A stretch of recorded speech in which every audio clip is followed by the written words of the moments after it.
And no one, I mean no one, is paying to see Angel Reese attempt to play basketball. Hell, not even Mama Reese is paying to watch this lack of skill. The numbers don't lie, and they paint a picture that the WNBA cannot afford to ignore. When Caitlin Clark suffered a left quad strain on May 25, 2025, the ripple effects were immediate and devastating across the league's economic landscape. As Clark prepares to miss at least 2 weeks of action, the stark contrast between her magnetic appeal and the rest of the league has become impossible to deny, leaving players like Angel Reese and the struggling Chicago Sky to confront an uncomfortable truth about star power in professional women's basketball. You can't tell me that the Caitlin Clark effect isn't real. You knew when news broke yesterday that Caitlin Clark was going to be out for a few weeks, that ticket prices were going to go down, but I never expected them to go down 71% for the rivalry game. The moment news broke of Clark's injury, the WNBA's carefully constructed economic momentum came crashing down like a house of cards. Ticket prices for Indiana Fever games plummeted by a staggering 42%, dropping from an average of $137 to just $80 overnight. This wasn't a gradual decline or a market correction. This was an immediate recognition by fans in the marketplace that without Clark, the product simply wasn't worth the same price. Indiana Fever ticket prices to games over the next 2 weeks have dropped 42% since Caitlin Clark's injury announcement, an average ticket price of $137 all the way down to $80. People are selling their tickets, definitely can't get face value, so what do? They just continue to lower and lower and lower and lower and lower the price. The Chicago Sky, who had moved their upcoming June 7th matchup against the Fever from the 10,387 capacity Wintrust Arena to the massive 21,000-seat United Center, specifically to accommodate the anticipated Clark crowds, watched their ticket prices crater.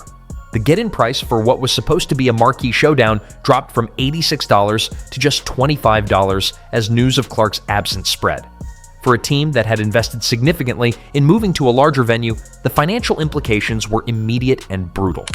The Sky relocated the game to the United Center, the home of the Chicago Bulls and the largest arena in the NBA, expecting a marquee matchup between Clark and Sky forward Angel Reese. Now here's where it gets sweet, all right? It gets real interesting right here.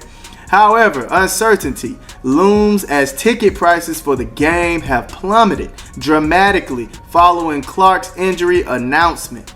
Oh my goodness. Since it became likely she will miss the June 7th game, ticket prices have dropped a staggering 71%. Oh my goodness. Falling from an entry price of $86 to just $25 according to TickPick. This economic free fall highlights a fundamental truth that many in the WNBA have been reluctant to acknowledge. The league's current success is not evenly distributed among its stars. While players like Angel Reese have garnered attention and accolades, the financial data reveals a stark hierarchy of drawing power that places Clark in a tier entirely her own. The television viewership numbers tell an even more compelling story about Clark's unique position in the women's basketball landscape. According to Fox Sports analysis, games featuring Clark and the Indiana Fever averaged 1.178 million viewers during the regular season, nearly tripling the viewership of other WNBA games, which averaged just 394,000 viewers. This isn't a modest difference or a slight edge. This represents a complete transformation of the sport's television appeal. These WNBA franchises that moved games like the Chicago Sky to the United Arena, you're screwed. You're done. You're cooked. Nobody is going to show up to this thing. Chicago Sky can't sell out their own 9,000-something seat arena like it is. They couldn't when they were kind of decent. They're a dumpster fire now. And now that Caitlin Clark is injured, the ticket prices for the Fever and Sky game just plummeted to Hades. If you are enjoying, please subscribe. The May 17th, 2025 matchup between the Fever and Chicago Sky exemplified this phenomenon perfectly. The game drew 2.7 million viewers, setting a record for the most watched WNBA regular season game in 25 years. The broadcast peaked at 3.1 million viewers, demonstrating that Clark's appeal could draw casual sports fans who wouldn't normally tune in to women's basketball. This single game generated more viewership than some playoff series from previous seasons, underscoring the magnitude of Clark's impact on the league's television product. When we examine the broader pattern, the data becomes even more striking. Out of the 24 WNBA broadcasts that drew at least 1 million viewers during the 2024 season, 21 featured Caitlin Clark. This means that nearly 90% of the league's most successful television events were dependent on a single player's presence. The 3 games that attracted more than 20,000 fans in attendance all included the Indiana Fever, further cementing Clark's role as the league's primary draw. We know that wherever she goes, she's selling out arenas. The ticket prices skyrocket. Like, even trying to get tickets to Carver Hawkeye Arena when they played the Brazilian national team at her old school was just insane prices. If she's going on the road, wherever she's going, ticket sales jumped by 140%. Average is $312. Like, that's crazy. While the broader WNBA grapples with Clark's absence, no team embodies the harsh reality of star power quite like the Chicago Sky. Currently sitting at 0-4 to start the 2025 season, the Sky find themselves in the uncomfortable position of being winless while their supposed rival continues to generate headlines even from the injury report. Angel Reese, who has been positioned as Clark's primary rival since their college days, faces the challenge of maintaining relevance for a team that has struggled to find its identity on the court. The Sky's current record represents a dramatic fall from their expectations, and their inability to capture wins has coincided with diminished interest from both fans and media outlets. The contrast becomes even more apparent when examining ticket prices for Sky games throughout their schedule. While the United Center games against Indiana commanded premium pricing due to Clark's expected presence, the team's regular games at Wintrust Arena are now available for as low as $17 for some matchups. This pricing structure reflects the market's honest assessment of drawing power and entertainment value in the absence of marquee attractions. The WNBA will be reliant on their other stars to maintain the interest of the mainstream. With Angel Reese being the only player with mainstream name recognition, most of the pressure, it is going to be on her to perform. And we have plenty of evidence that proves Angel Reese is not qualified to carry the league. The Sky's struggles extend beyond just wins and losses. Their 0-4 start has coincided with a broader narrative about the team's direction and identity. Without the guaranteed attention that comes from facing Clark, the Sky must rely solely on their on-court product to generate interest, and early returns suggest that product isn't compelling enough to maintain the elevated attention levels the franchise enjoyed during peak rivalry moments.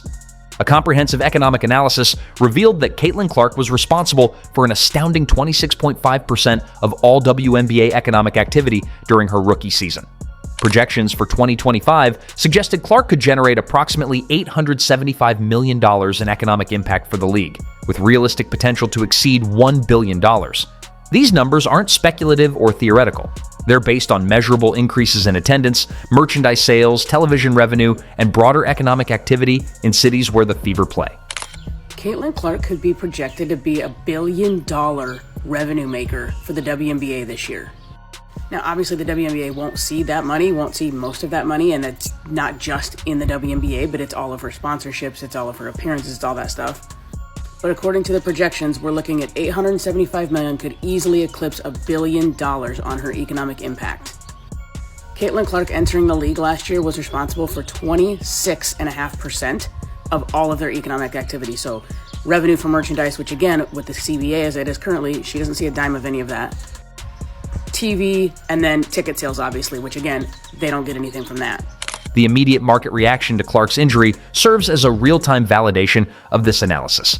When ticket prices drop by 42% within hours of an injury announcement, it demonstrates that Clark's value isn't just academic, it's tangible and quantifiable. The WNBA has built a significant portion of its current economic foundation on a single player's appeal, creating both unprecedented opportunity and considerable risk. This billion-dollar impact extends beyond simple game attendance. Clark's presence has driven merchandise sales increases of over 500% league-wide, according to Fanatics reports. Dick's Sporting Goods experienced a 233% jump in WNBA-related sales from 2023 to 2024, largely attributed to Clark's popularity. These numbers represent fundamental shifts in consumer behavior and spending patterns, not temporary bumps that might be expected from a novelty effect. people might be saying, oh, well, the teams aren't really going to suffer. They already sold the tickets. No. You don't understand. If the Chicago Sky moved into the United Center, and let's say resale-wise, they sold all 19,000, well, when only 9 to 10,000 show up, they're losing merchandise sales, they're losing food sales, they're losing beverage sales, they're losing big. They took a big gamble to get into that arena, and they're losing big because it's not going to be full, and those people aren't going to be buying things there. The current situation presents the WNBA with a stark warning about the fragility of its newfound success. Clark's injury has exposed the league's dependence on a single player in ways that should concern executives, team owners, and players alike. The immediate drop in interest, ticket prices, and anticipated viewership demonstrates that the WNBA's growth, while real and substantial, remains concentrated rather than broadly distributed. This concentration of star power isn't necessarily problematic in itself. Many successful sports leagues have featured transcendent players who drive disproportionate interest. However, the WNBA's current situation is particularly precarious because Clark is still early in her professional career and has already experienced her first significant injury. The league's inability to maintain engagement levels without her presence suggests that efforts to develop and promote other stars have not yet reached the level necessary to sustain the current momentum. The pattern established during Clark's college career should have provided additional warning signs for league officials. When Clark was eliminated from the 2024 WNBA playoffs, viewership for subsequent games dropped significantly, even though those games featured other accomplished players and compelling storylines. The semifinal matchup between the Las Vegas Aces and New York Liberty drew 929,000 viewers, which, while respectable, represented a substantial decline from the 1.8 million viewers who watched Clark's playoff debut. The ticket prices. This does not shock me at all. What did I say earlier? The WNBA was about to F around and find out, and these rival teams were going to be in a lot of trouble. Well, they're finding out. Kathy Engelbert, WNBA, you better start putting some respect on Fever fans' names, Caitlin Clark's name. Otherwise, this league, we got to remember, they lost $40 million still last year. All right? They're getting a new media rights deal. That thing won't be worth shit if Caitlin Clark was to either get really injured and couldn't play or decided to just say, I'm not going to play here anymore. I'm going overseas. Clark's absence doesn't just impact the Indiana Fever or their direct opponents, it affects the entire WNBA ecosystem. Television networks have built programming strategies around Clark's appeal, and her injury forces recalibration of expectations and promotional efforts. Merchandise partners who have invested heavily in WNBA products must now navigate a marketplace where the primary driver of sales is temporarily unavailable. For other players in the league, Clark's injury presents both opportunity and challenge. On one hand, her absence creates space for other stars to capture attention and demonstrate their own drawing power.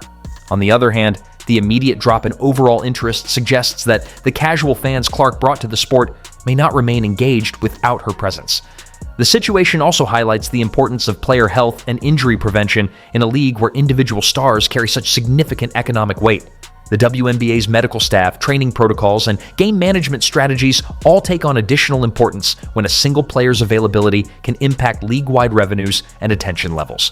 The number 22, the various styles, whether it's a t-shirt with 22, whether it's an Iowa jersey, whether it's a Fever jersey, a throwback, whatever. The amount of people in yellow 22 apparel is stunning. It is more than Peyton Manning ever had leading the Colts to a Super Bowl. It's more than Reggie, more than anybody I've ever seen. I've never seen anything like it. But now she's not going to play. So I'm curious, are we going to have sellout crowds? Are the Pacers going to draw the attention nationally when they play the Sky or the Liberty or the Sun or whoever? As Clark works toward her return, the WNBA must grapple with several crucial questions about its future development. The league's growth strategy must address whether it's sustainable to rely so heavily on individual star power or whether efforts should focus on building broader, more distributed appeal across multiple players and teams. The current situation also raises questions about competitive balance and the concentration of talent. The Indiana Fever's ability to draft Clark and build around her has created a significant competitive advantage that extends far beyond basketball performance. Other franchises must now consider how to develop their own stars and create compelling narratives that can capture fan attention in an increasingly crowded entertainment marketplace. For Angel Reese and the Chicago Sky, the challenge is clear. They must find ways to generate interest and excitement independent of their connection to Clark. This means focusing on winning games, developing compelling team chemistry, and creating their own narrative rather than relying on rivalry dynamics that require Clark's presence to generate maximum impact. Angel Reese and the WNBA have been using race to bring awareness to an incredibly bad product. Once you remove Caitlin Clark from the equation, there's no reason for people to watch this league, which is why people haven't been watching Angel Reese throughout her career. The most uncomfortable truth revealed by Clark's injury is that the WNBA's recent growth, while impressive and real, remains fragile and concentrated. The league has successfully attracted new fans, increased revenue streams, and elevated its profile, but these gains are disproportionately tied to a single player's presence and performance. This reality doesn't diminish the accomplishments of other players or suggest that the WNBA lacks talent and entertainment value. However, it does highlight the unique position Clark occupies in the sport's current landscape and the responsibility this places on both Clark and the league to protect and maximize this asset. Without the NBA giving their yearly donation, this league would have folded years ago. And that's the part that bothers me about the organization, the owners, the players. This inflated ego, thinking, oh, we built this. You didn't build nothing. You're just getting by the NBA charity check. And with this mentality, they have these inflated egos and they're stuck in their ways. They think their way is the right way. This is going to be successful, and it failed for decades. Finally, a player that's worth paying the money for, Caitlin Clark, comes along. What do, WNBA? You beat her up. You treat her like crap. You treat her like she's dog doo-doo, dude. The coming weeks will provide a crucial test of the WNBA's depth of support and the staying power of its newly acquired fan base. If viewership and attendance remain strong during Clark's absence, it will suggest that the league has successfully converted casual interest into broader basketball fandom. If numbers decline significantly, it will confirm that the WNBA's growth remains heavily dependent on its brightest star. As the league navigates this challenging period, one thing remains certain. Caitlin Clark's impact on women's professional basketball extends far beyond statistics and accolades. She has become the economic engine that powers much of the WNBA's current success, and her temporary absence serves as a stark reminder of both the opportunities and vulnerabilities this creates for the league's future.